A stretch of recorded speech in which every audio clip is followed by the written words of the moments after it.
Hi guys, welcome back to my channel. I hope all of you are having a wonderful day and are keeping safe. A lot of you reached out to me after my last video and I'm glad you were helped. Keep that motivation going. Work hard and let's bust the myths surrounding commercial pilot training.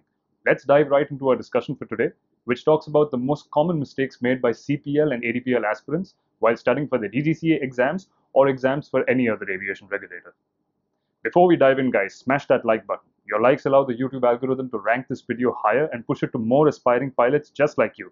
Also, if you have a suggestion or a request for a specific video, if you're having trouble making a decision on something pilot related and are looking for some clarity, drop me a comment with the video you would like to see me put out and I'll try my level best to get it done. You can also drop me a DM on Instagram. The handle is right here. So this video is for you if you are a student pilot who has never appeared for a PPL or CPL exam, or even if you are a new CPL holder looking to give your ADPLs a shot. There are a whole bunch of ways to study. I don't want to delve into what suits you, the way you study, how long you study for every day, and the order in which you tackle your CPL or ADPL exams. All comes down to a personal choice, and each one of us has our own preference. But I've noticed a lot of student pilots making a few basic mistakes, which we hopefully discuss and get out of the way today. Let's summarize these common mistakes into 5 kinds. 1. Referring to multiple reference book brands. 2. Studying the question set rather than studying the books. 3. Studying important question types without linking them to pilot studies on the whole. 4. Ignoring performance studies altogether. And 5. Referring to question sets but not setting a time limit to solve them. Guys, there are a few famous reference books for pilot studies available in the market by reputed publishers. No matter where in the world you're doing your pilot training, you've heard of them. GSP, Keith Williams, Oxford, so on and so forth. All of these book brands are further divided into subject books. For example, navigation, metrology, radio aids and instruments, human factors, flight planning, and so on and so forth. If you are studying for an Indian DGCA CPL or ADPL, the 4 major subject books you will require are navigation, metrology, flight planning, radio aids, and principles of flight. All of the publishers I mentioned carry the same books. If GSP has a book for metrology, so does Oxford and so does another publisher brand. Mistake or error number 1 begins here. Do not refer to multiple publisher brands for the same subject. You will notice that all the subject books of these different publisher brands cover the same curriculum and the same topics. The presentation of information may differ from one publisher to the other, but largely the information contained within these books remains the same.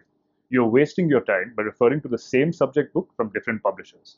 Also, if you are training for your CPL or ADPL exams under a particular instructor who is comfortable with teaching out of a particular publisher brand, for example, Oxford, stick to Oxford and do not confuse yourself and your instructor by referring to multiple publisher books. Number 2, and this is my personal favorite, studying the question set rather than studying the book. Before I start on this mistake, let me admit that there's a good chance a lot of us have made this mistake, and there's an even better chance a lot of you are making it right now or may make it in the future, but it still doesn't make it right. Referring to the question sets before you delve into reading the theory. The reason why this mistake is so common among pilots is because it actually works, but it only works short term. So one of the advantages of pilot studies the world over is that almost all of our examinations are in the multiple choice question or MCQ format. You have a question with 4 possible answers and one of them is right. So quite obviously the world over, the most commonly asked questions in pilot exams make their way into pilot communities and student pilots are able to practice these questions again and again. Sounds good, right? It's a good idea to study a chapter, understand it, revise it, then delve into questions that may get asked in the examination. This, however, does not happen. What happens is, the student pilot entirely skips over reading and studying and goes straight through the MCQs. And the problem is this works. It's very easy. You read through the MCQs once, twice, thrice with the correct answer marked, and the damn human brain makes you correctly identify the right answer on your 4th try. Guys, do not do this. No matter how tempting it is, do not do it because the benefits are very, very short-lived. All this method allows you to do is clear that CPL or ADPL exam, but you learn nothing. As soon as you're put in a situation where you need to apply your knowledge, you will realize you have none. How could you have any real knowledge, right? All you've done is trained your brain to identify what looks like the right answer out of a total of 4 options written in front of you. And I promise you, you will be put in a situation where your knowledge is tested very soon. For example, 1. An airline induction process, which involves an interview. 2. Supernumerary or soupy flying after you've been inducted by an airline. 3. Let's not even go as far as thinking about the airlines. If you are a CPL holder and attempting your ADPL exams, how on earth are you going to get past the oral exams if you haven't studied the books? The ADPL examiner from DGCA isn't going to give you 4 options after asking the question. I have said it before and I'll say it again.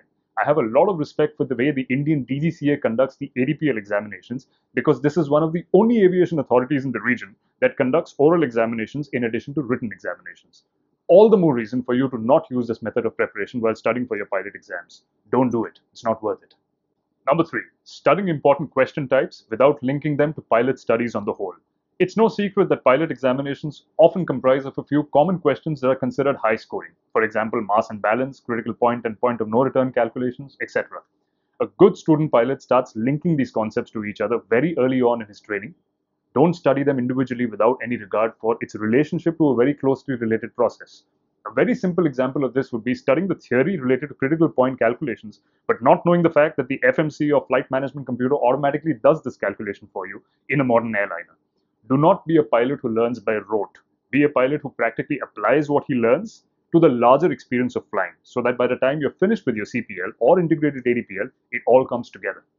So the next time you study mass and balance, call up a friend of yours who's a pilot in the airlines and ask him to show you a computerized flight plan or CFP. Look up the weights, work out the mass and balance equations you've already learned. I get that different airlines in the world use different software to generate CFPs, so they may be laid out a little differently, but at least it gets you started with knowing what a CFP looks like and how mass and balance considerations work in the real world of commercial flying. Number 4, ignoring performance studies altogether. I have personally come across CPL holders who are completely unaware of performance as a subject. If you are one of those student pilots or CPL holders, listen carefully. Pilot studies can broadly be divided into 2 parts. 1, technical, and 2, performance. For the sake of understanding this, let's take all your subjects like technical general, technical specific, navigation, metrology, radios, etc. and put it into one pool. The other pool is performance. Performance studies deals with very real-world practical calculations pertaining to takeoff distances, landing distances, reject distances, whether or not you can take off with a 75-ton airplane from a 6,000-foot runway at an airport elevation of 3,000 feet. Remember, a 75-ton airplane with a fixed wing size is bound to behave very differently when taking off from sea level as compared to taking off from an airport like Bangalore that's 3,000 feet above sea level. The air is thinner, the pressure is lower, the temperature is variable, and so on and so forth. So performance studies are real and a very, very important part of flying that all pilots must understand and correlate to technical studies. I agree, performance studies are often ignored at the CPL level because, let's be honest, they don't feature much in CPL exams. Also, the airplanes you fly are small and light and not performance limited given the long runway lengths. But to be completely unaware of what performance is, even after you've reached the end of your CPL training, isn't altogether right. I'd suggest you go online and begin scanning the internet. Scan YouTube for videos related to concepts like TORA, T-O-R-A, ASDA, ASDA, and anything else performance related you can get your hands on.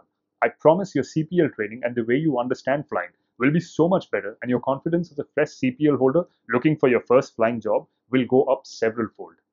If you want to learn more about performance studies, drop me a comment about it, and I'll do a video specifically on performance studies. And while you type out a comment, it'll be a good idea to subscribe to this channel. Number 5, referring to question sets, but not setting a time limit to solve them. So let's say you've covered points 1 through 4 of this video and you've done everything right. Now is the time to get a hold of the question sets we spoke of earlier and attempt them as if you were attempting a real CPL or a real ADPL exam. Question sets often get compiled into a booklet or a PDF document that will run into several pages, several hundreds of questions. There's a good chance you inadvertently find yourself pacing up and down your room with a question set in your hand, reading the question, maybe covering the options with your hands, rattling off the right answer, and then checking if you were right or wrong. While that may work, attempt the question set as if you were attempting a real exam. Set a time limit and make sure you attempt the entire set of questions within that time limit. Depending on where you are in the world, find out how long your regulator's navigation exam is. Find out the total number of questions and the maximum time allotted for the examination. Now attempt a question set like a mock exam. Be true to yourself, stop once you've run out of time, and tally your score. Pilot examinations, especially ones like navigation and radio aids, are time critical. You may be able to get all the questions right, but if it takes you 30 more minutes than the time allotted, it means nothing. Do not underestimate the time challenge of these exams and train yourself to tackle the examination accurately and swiftly. So there you have it, guys. What I consider are the 5 most common mistakes made by student pilots while preparing for pilot examinations. If you like this video, hit the thumbs up button. It helps pushing this video out to more aspiring commercial pilots just like yourself, so we may all bust the myths surrounding commercial pilot training. Always remember, I'm just a DM away on Instagram for doubts, discussions, collaborations, and in case you want to request a specific video. In my next video, I'll be doing a giveaway, so stay tuned to the channel for more.